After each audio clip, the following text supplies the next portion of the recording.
बिस्मिल्लाहिर्रहमानिर्रहीम। बेटा आज हम यूनिट 11 के न्यूमेरिकल शुरू करेंगे। तो ये बड़े इंपॉर्टेंट न्यूमेरिकल है, आपको आने चाहिए, ठीक है। तो इसकी स्टेटमेंट पढ़ लेते हैं। पहला न्यूमेरिकल है normal conservation involve sound intensity of about 3 × 10⁻⁻⁶ वाट पर मीटर स्क्वायर। इंटेंसिटी गिवन है, ठीक है।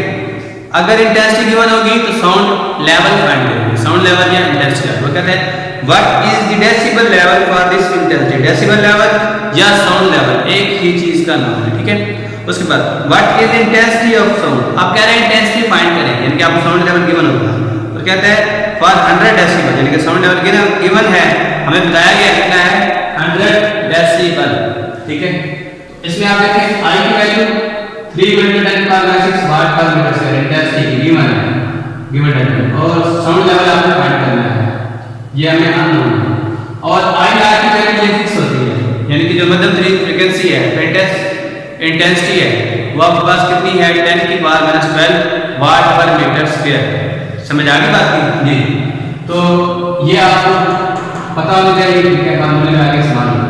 Sound level equal to, formula में पढ़ा हुआ है, sound level equal to 10 log I/I0। Sound level equal to 10 log I/I0, ठीक है। अब साउंड लेवल आपने फाइंड करना है, सो साउंड लेवल एल मिल जाएगा 10 लाख एल मिल जाएगा। आई की वैल्यू 3 × 10⁻⁻⁶ और आई नॉट की वैल्यू 10⁻⁻⁴। ये 12 माइनस है, ऊपर जाके क्या रहेगा प्लस, ठीक है। ये 12 ऊपर जाके रहेगा प्लस। आप इस 12 से 6 निकालेंगे तो 12 से निकाला 6, यानी हमारे पास आ गया साउंड लेवल 10 लाख 3 × 10⁻⁶, ठीक है। अब आप इसमें देखें तो sound level equal to 10 log और 3 प्लस लाख का गुना बड़ा हो जाता है, कहीं पे प्लस आए मल्टीप्लाई आए तो आप प्लस लिखते हैं, और अगर डिवाइड आए तो आप उनके दरमियान माइनस लिखते हैं। पावर वो तो लाख के शुरू में आएगी, ये 9 में आपने पढ़ा है, ठीक है। सेम वही रूल हमने अप्लाई करना है, ठीक है। तो ये मल्टीप्लाई का तो प्लस नहीं आया, और ये पावर की ऊपर दी हुई लाख का थर्ड लाना है, वो शुरू में आ गया 6 लाख 10 लाख 10 की वैल्यू आपको पता है 9 भी आपने पढ़ा है, कैलकुलेटर से भी आप कर सकते हैं। लाख 10 की वैल्यू 1 होती है, 1 लाख 10 1 × 6 1 लाख 6, और लाख 3 क्या है 0.4771 होता है। इसमें आप 6 प्लस कर लें 6.4771 मल्टीप्लाई 10 करेंगे, पॉइंट इधर शिफ्ट हो जाएगा, राउंड ऑफ करके लिखें 64.8 डेसिबल। साउंड लेवल हमने फाइंड कर लिया, ये हमारा लेसन है वो कंप्लीट हो गया। पहले एग्जाम में मुकम्मल कर दिया। इसमें इंटेंसिटी गिवन थी, साउंड लेवल फाइंड करना था। इसका जो दूसरा हिस्सा है उसमें हमने इंटेंसिटी फाइंड करनी है और साउंड लेवल हमें गिवन है बी पर। साउंड लेवल इज हमें ये गिवन है, कितना है sound level is 100 decibel. Sound level कितना है 100 डेसिबल गिवन है। हमने क्या फाइंड करनी है इसकी इंटेंसिटी। इसमें क्या फाइंड करनी है इंटेंसिटी, ये इसका बी पार्ट। तो दोबारा वही फार्मूला लगाएंगे, कौन सा sound level is equal to 10 log I/I0, ठीक है। Sound level equal to 10 log I/I0। Sound level हमें पता है 100 है, ये 10 मल्टीप्लाई करेगा डिवाइड 0 0 कट के नीचे 10 आ। अच्छा, अब ये लाख के दो कट जाएंगे आई और आई। मैंने कहा था लाख के रूट जब लगाएंगे डिवाइड होगा तब क्या लिखेंगे माइनस, ठीक है। Lakh I minus lakh I lakh, lakh I minus lakh I lakh. अच्छा, लाख I आ गया माइनस लाख 10⁻⁻12, ठीक है। माइनस 12 को करेगा प्लस 12 लाख 10 लाख 10 आपका 1 होता है, 1 मल्टीप्लाई 12 12 यहां प्लस आ जाएगा माइनस 10 माइनस 12, और यहां पर क्या रहेगा लाख I है, लेकिन इस स्टेप को दोबारा समझाना। ये माइनस 12 है, ये माइनस है, माइनस शुरू में आ गई, ठीक है। पावर लाख के शुरू में आ गई, थर्ड लाख में आ गई, तो माइनस प्लस 12 शुरू में लाख 10 कितना होता है 1, तो इसलिए बना 10 12 यहां पर प्लस उधर जाकर माइनस 10 12 -2, और ये लाख लाख दे दिया लाख I 10 12 निकालेंगे तो आपका -2 आ गया। 10 - 12 इज इक्वल टू -2, ठीक है। 10 - 12 इज इक्वल टू -2, ठीक है। ये -2 आ गया। अब लाख इधर आएगा, ये लाख इधर आएगा, ये बनेगा एंटी लाख, ठीक है। एंटी लाख और -2, तो आपके पास आ जाएगी 10⁻2 वाट पर मीटर स्क्वायर। 10 की वैल्यू का मतलब होता है 1/100, ठीक है। यानी कि नीचे अगर 10 को लाते हैं तो वह आपकी बन जाती है +2। इसको हम यूं लिख सकते हैं 1/10 × यानी कि 1/100 1/100 डिवाइड करेंगे 0.01 वाट पर मीटर स्क्वायर। समझ आ गई बात की? ये है आपने इंटेंसिटी फाइंड, ये दो चीजें फाइंड करनी थी। पहले हिस्से में साउंड लेवल फाइंड करना था, इंटेंसिटी लेवल एक चीज है, और दूसरे हिस्से में आपने इसकी इंटेंसिटी फाइंड करनी है, दोनों हमने फाइंड करनी है। ठीक है, सवाल नंबर 2 11.2 इसमें क्या कह रहे हैं? इसमें बताया जा रहा है आपको if at an alkali bazaar Lahore intensity level of sound is 80 decibel what will be intensity of sound there? आपको साउंड लेवल गिवन है, आपने इंटेंसिटी फाइंड करनी है। ठीक है, तो गिवन डाटा क्या है? Sound level is 80 decibel and intensity हमें क्या करनी है? फाइंड करनी है। सॉल्यूशन की तरफ चलते हैं। साउंड लेवल का फार्मूला आपने पढ़ा हुआ है, आपको याद है, अच्छे से समझ आ गई है। तो क्या फार्मूला होता है? Sound level is equal to 10 log I over I naught। ठीक है, sound level equal to 10 log I by I naught। अब साउंड लेवल कितना है? 80, ये 10 मल्टीप्लाई है यहाँ पर, इधर क्या होगा? डिवाइड, 0 0 से कट गया, और ये दो डिवाइड के फॉर्म में lakh I minus lakh I naught, lakh I minus lakh I naught की वैल्यू पता है कितनी होती है? 10 की पावर माइनस 12, 10 की पावर माइनस 12।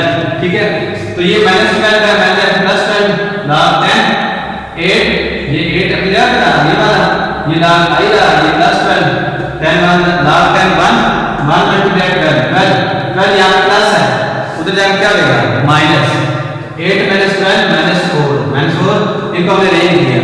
लाख आई इस साइड पे आ गया और दूसरा जो है आपका माइनस 4 दूसरी साइड पे रेंज कर दिया, क्योंकि हमने आई फाइंड किया। तो ये लाख आई इधर आ गया और ये माइनस 4 इधर आ गया, क्योंकि पूरी साइड चेंज करती है, इसलिए साइन चेंज नहीं होती। जब पूरी साइड चेंज होती है इनके साइन चेंज नहीं होता, अगर एक ही वैल्यू लेके जाए फिर साइन चेंज होते हैं। ठीक है, अच्छा अब आप ये देखें यहाँ पर आई आ गया, ये लाख में है, उधर जाकर क्या बनेगा? एंटी लाख ऑफ -4 वो होती है 10 की पावर -4 वाट पर मीटर स्क्वायर। ठीक है, 10 I इक्वल टू 10 की पावर -4 वाट पर मीटर स्क्वायर। क्वांटिटी लिखा हो 0.001 वाट पर मीटर स्क्वायर, लेकिन इतना भी लिखने के लिए काफी है। ये आपका सवाल नंबर हो गया 11.2। अब इसके बाद जो नेक्स्ट अमेरिका है उसकी स्टेटमेंट पढ़ लेते हैं। इसमें कहा जा रहा है eight particular temperature speed of sound in air is, ठीक है, v यानी स्पीड ऑफ साउंड v आपको दी गई है स्पीड 330 मीटर पर second if wavelength of note is wavelength मतलब लैम्डा 5 सेंटीमीटर है। Calculate frequency of the sound wave, आपने उस साउंड की फ्रीक्वेंसी फाइंड करनी है। ठीक है, मतलब f फाइंड करना है, स्मॉल है। ठीक है, उसके बाद is this frequency is Audible range of human air, और साथ ये भी बताना है कि इसकी जो फ्रीक्वेंसी की रेंज आ रही है क्या ये ह्यूमन के लिए ऑडिबल है या नहीं है। ठीक है, इसको हल करते हैं तो पता चल जाएगा ये ऑडिबल है या नहीं। डाटा लेते हैं हमारे पास, ये वाला v हमारे पास है 330 मीटर पर सेकंड, v हमारे पास कितना है? 330 मीटर पर सेकंड। लैम्डा की वैल्यू 5 सेंटीमीटर, लैम्डा मीटर नहीं होता, वही डिस्टेंस वाला। इसको आप मीटर में कन्वर्ट करेंगे तो आपको पता है कि इसको मीटर में लाने के 100 में डिवाइड करेंगे, 5/100 0.05 मीटर। ठीक है, समझ आ गई बात की। और फ्रीक्वेंसी हमने फाइंड करनी है और साथ ऑडिबल रेंज भी हमने इनकी फाइंड करनी है। दो चीजें हमने फाइंड करनी है, कौन सी? फ्रीक्वेंसी और ऑडिबल रेंज। फार्मूला लगाते हैं, फ्रीक्वेंसी वेवलेंथ का रिलेशन है v = f lambda, v = f lambda. ठीक है, v = f लैम्डा, v हमारे पास 330, f हमने फाइंड करना है, l कितना आएगा? मल्टीप्लाई। ये वैल्यू के दरमियान सिंबल ना हो उसका मतलब होता है मल्टीप्लाई, जैसे a b c लिखा होता है, इसका मतलब होता है तो मल्टीप्लाई होगा। अगर इनके दरमियान डॉट का साइन हो तो मल्टीप्लाई, इनके दरमियान डॉट हो तो मल्टीप्लाई, लेकिन ये वेरिएबल्स के लिए होता है, कांस्टेंट के लिए नहीं होता। ठीक है, तो हमने कहा मल्टीप्लाई, लैम्डा की वैल्यू 0.05, ये वैल्यू तो मल्टीप्लाई है तो क्या करेंगे? डिवाइड, और बाकी रहेगा फ्रीक्वेंसी, इसको इस पे डिवाइड किया, f हमारे पास आ गया रेंज में लिखा 6600 हर्ट्ज। ठीक है, ये वो फ्रीक्वेंसी की रेंज है जो कि ऑडिबल है, क्योंकि ऑडिबल रेंज क्या है वो हम पहले पढ़ चुके हुए हैं, फ्रॉम 20 to 20000 हर्ट्ज। तो ये उसके बिटवीन लाई करती है, 20 to 20000 हर्ट्ज, ये तकरीबन इनके बीच में दरमियान में लाई करती है। ठीक है, इसलिए हम कहते हैं ये ऑडिबल रेंज में लाई करती है। तो हमने इसको लिखा साइंटिफिक में लिखा तो 6.6 × 10³ हर्ट्ज, और ऑडिबल रेंज कितनी लिखी? यस कि ये उसमें रेंज लाइन करती है, ठीक है। इसको हमने एक सेंटीमीटर कन्वर्ट किया, सेंटीमीटर लिख दिया। दूसरा हमने कहा कि इसके अंदर रेंज क्या होगी, क्या ये लाइन करती है या नहीं? यस, ये लाइन करती है फ्रॉम 20 to 20,000 हर्ट्ज, मतलब ये काबिल समाअत आवाज की हद में लाइन करती है, ठीक है। नेक्स्ट न्यूमेरिकल की तरफ चलते हैं। 11.4 A doctor counts 72 heart beats in 1 minute। मतलब डॉक्टर किसी पेशेंट को चेक कर रहा है, उसकी जो हार्ट बीट्स हैं वो कितनी है, 72 है 1 मिनट में, ठीक है। तो इसमें जो n है, नंबर ऑफ वाइब्रेशन या हार्ट बीट्स, वो कितनी है 72। टाइम इसमें आपको गिवन है 1 मिनट, ठीक है। Calculate frequency and period of the heart beats. आपने इसमें फ्रीक्वेंसी फाइंड करनी है और आपने टाइम पीरियड फाइंड करना है, ठीक है। Given data n 72, time 1 minute मतलब 60 सेकंड, क्योंकि टाइम पीरियड सेकंड होता है।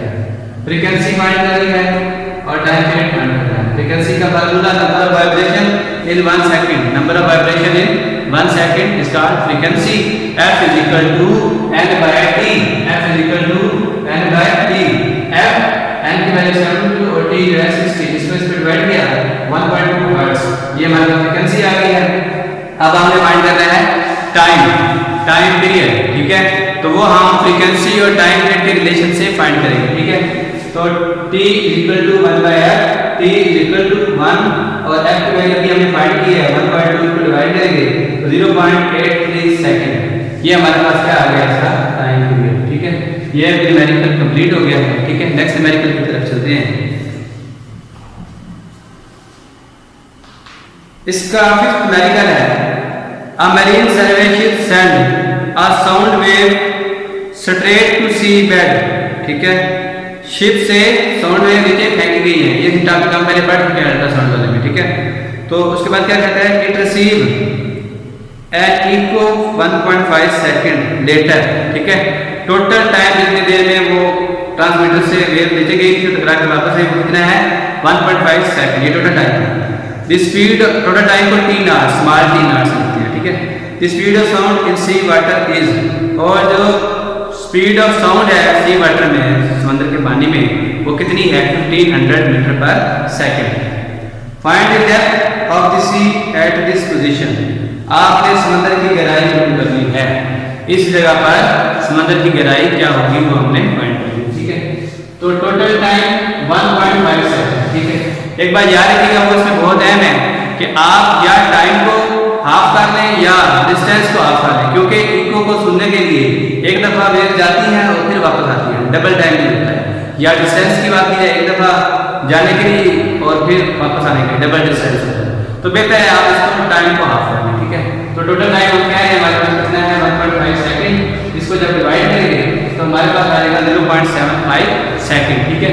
उसके बाद v की वैल्यू हमारे पास है 1500 मीटर पर सेकंड, v की वैल्यू कितनी है 1500 मीटर पर सेकंड।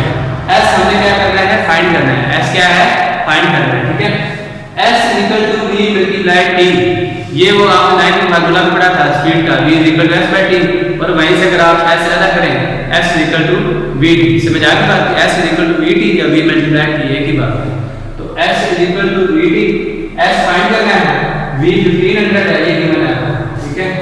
और t हमने फाइंड किया है डिवाइड करके कितना 0.75। 2 पे क्यों डिवाइड किया था, क्योंकि इसमें डबल टाइम लगता है, एक दफा वेव को जाने के लिए फिर वापस आने के लिए, ठीक है, याद रखिए। तो अब इसका जो आंसर था कितना है 0.75, t हमारा है 0.75, इसको मल्टीप्लाई करेंगे तो हमारे पास टोटल डिस्टेंस आएगा वो 1125 या 1125 मीटर है, ठीक है। न्यूमेरिकल क्लियर हो गया। टोटल यानी कि उस जगह पर जहां पर ये फर्स्ट करे समंदर है, समंदर की गहराई है, यहाँ पर ये शिप है, तो यहाँ से ये वेव्स फेंकी गई थी, यहाँ से लेकर यहाँ तक का जो डिस्टेंस है वो कितना है 1125 है, 1125 मीटर है, ठीक है, क्लियर है। इन न्यूमेरिकल में अगर आपको प्रॉब्लम हो तो वो आप कमेंट सेक्शन से पूछ सकते हैं।